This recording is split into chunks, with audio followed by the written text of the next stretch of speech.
Yo, halo guys, balik lagi dengan saya Eris. Di video kali ini saya akan melanjutkan kelanjutan alur cerita manhwa yang berjudul Beastmaster of the Age. Seperti biasa, buat kalian yang belum menekan tombol subscribe, alangkah baiknya bagi kalian untuk menyegerakan menekan tombol subscribe-nya terlebih dahulu, agar kalian tidak ketinggalan update terbaru dari channel ini. Dan juga jika kalian ingin berdonasi, silahkan kalian klik link Saweria yang berada di deskripsi. Oke, kalau begitu, siapkan cemilan dan minuman untuk menikmati videonya.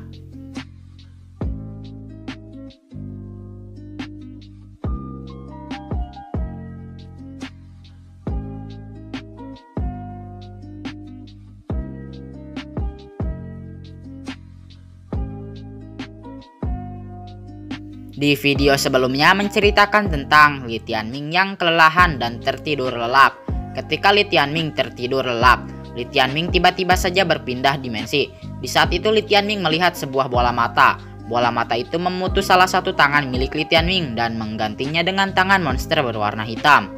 Di cerita kali ini, video diawali dengan Li Tianming yang terbangun dari tidurnya karena kaget dirinya melihat tangannya diputus oleh bola mata yang berada di dalam mimpinya. Ketika Li Tianming melihat tangannya, Li Tianming sangat terkejut dengan keadaan tangannya yang berubah. Dari yang awalnya tangan manusia dan sekarang berubah menjadi tangan monster yang memiliki kekuatan lebih besar dari tangan sebelumnya. Ketika Li Tianming melihat telapak tangannya, di sana terdapat bola mata yang berada di dalam mimpinya. Tapi yang lebih mengherankannya lagi, Li Tianming bahkan bisa melihat ruangan sekitarnya, bahkan dengan dirinya sendiri ketika mata yang berada di telapak tangannya terbuka. Setelah beberapa saat, tiba-tiba monster pendamping milik Li Tianming yaitu Phoenix kecil terbangun dari tidurnya. Setelah itu Li Tianming menunjukkan tangan monsternya kepada Phoenix kecil miliknya. Ketika si Phoenix kecil melihat mata yang berada di telapak tangan Li Tianming, si Phoenix kecil gemetar ketakutan dan mundur dengan perlahan. Bahkan si Phoenix kecil tersebut mencoba untuk bersembunyi di balik selimut. Li Tianming yang melihat Phoenix kecilnya ketakutan langsung mencoba untuk menenangkan si Phoenix kecil dan memberitahu si Phoenix kecil kalau tangan monster itu sudah menjadi bagian dari anggota tubuhnya. Setelah mendengar ucapan Li Tianming, Phoenix kecil bertanya kepada Li Tianming tentang sebenarnya apa yang terjadi dengan tangannya Li Tianming. Li Tianming memberitahu Phoenix kecilnya kalau dirinya juga kebingungan. Ketika bermimpi aneh, tiba-tiba saja muncul sebuah bola mata yang memutuskan tangannya, sehingga tangannya diganti dengan tangan monster. Setelah itu Li Tianming membungkus seluruh bagian tangan monsternya dengan menggunakan perban. Siang hari pun tiba, Li Tianming pergi ke tempat ujian, di mana pemilihan murid baru sekolah Kaisar Kuning dibuka. Di sana Li Tianming menggunakan sebuah jubah berwarna hitam untuk menyamarkan dirinya. Setelah beberapa saat di tempat ujian, ayahnya Li Tianming bersama istri barunya datang bersamaan untuk merayakan hari pernikahan sambil menonton pertandingan para calon murid baru Kaisar Kuning. Setelah itu, diumumkanlah kalau pemilihan murid baru sekolah Kaisar Kuning dimulai. Orang pertama yang naik ke atas panggung adalah adik tirinya Li Tianming yang bernama Zifeng. Zifeng menantang semua orang yang berani untuk melawannya agar segera naik ke atas panggung. Kemudian ada 3 orang yang berkata bahwa mereka ingin melawan Zifeng. Tapi karena Zifeng tidak ingin repot dan membuang-buang waktu, Zifeng menyuruh ketiga orang itu untuk maju sekaligus secara bersamaan.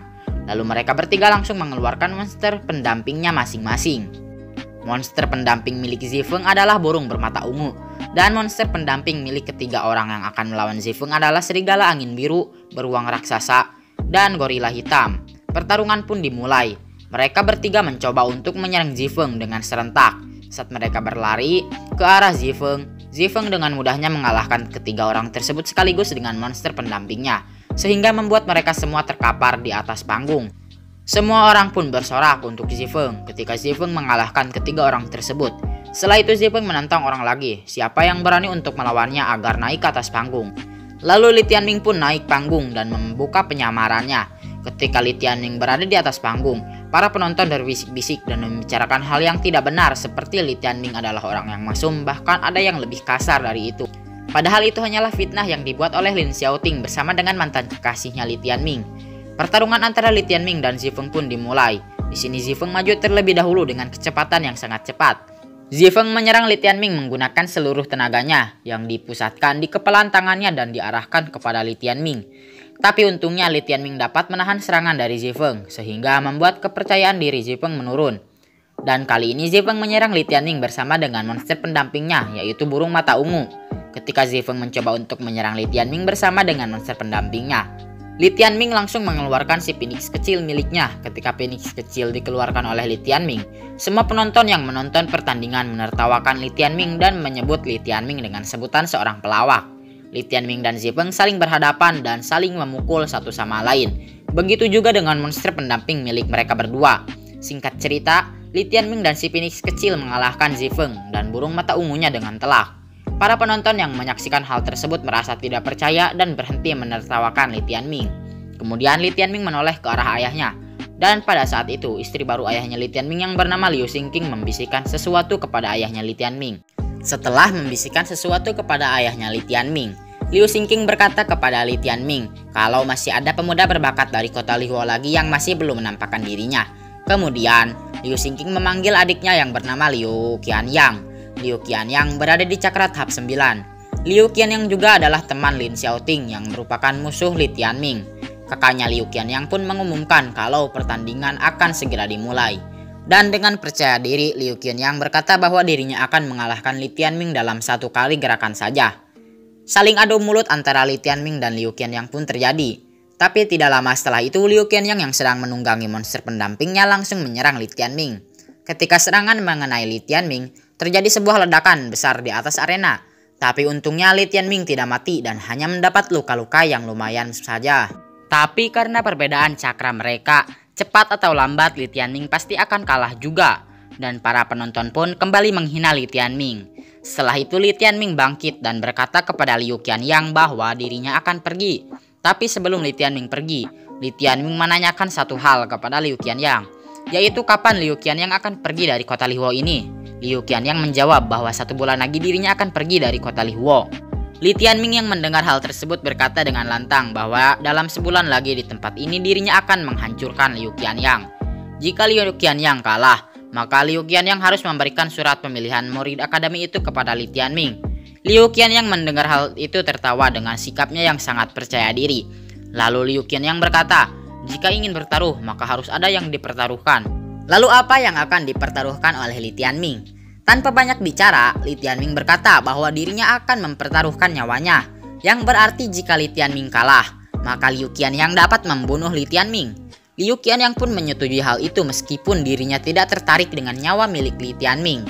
Setelah itu Li Tianming pun pulang. Malam hari pun tiba. Ketika berada di dalam ruangan, terdapat 2 orang. 2 orang tersebut adalah ayahnya Li Tianming dengan istri barunya yang bernama Liu Xingqing. Mereka berdua sedang membicarakan persaingan sengit yang diikuti oleh 7 orang yang berbakat untuk memperebutkan sumber suci atau sumber dewa yang dapat meningkatkan kekuatan monster pendamping seseorang. Dan sumber suci itu terletak di Gunung Huoling, yang dimana Gunung Huoling adalah wilayah kekuasaan ayahnya Li Tianming.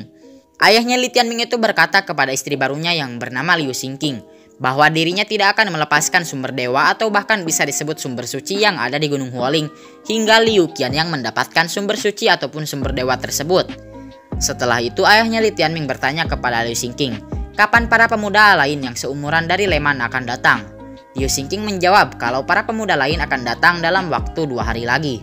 Liu Xingqing datang lebih awal karena hari ini adalah hari pernikahan mereka. Kemudian Liu Xingqing melepas bajunya dan beranjak naik ke atas kasur. Setelah itu Liu Xingqing mengajak ayahnya Li Tianming untuk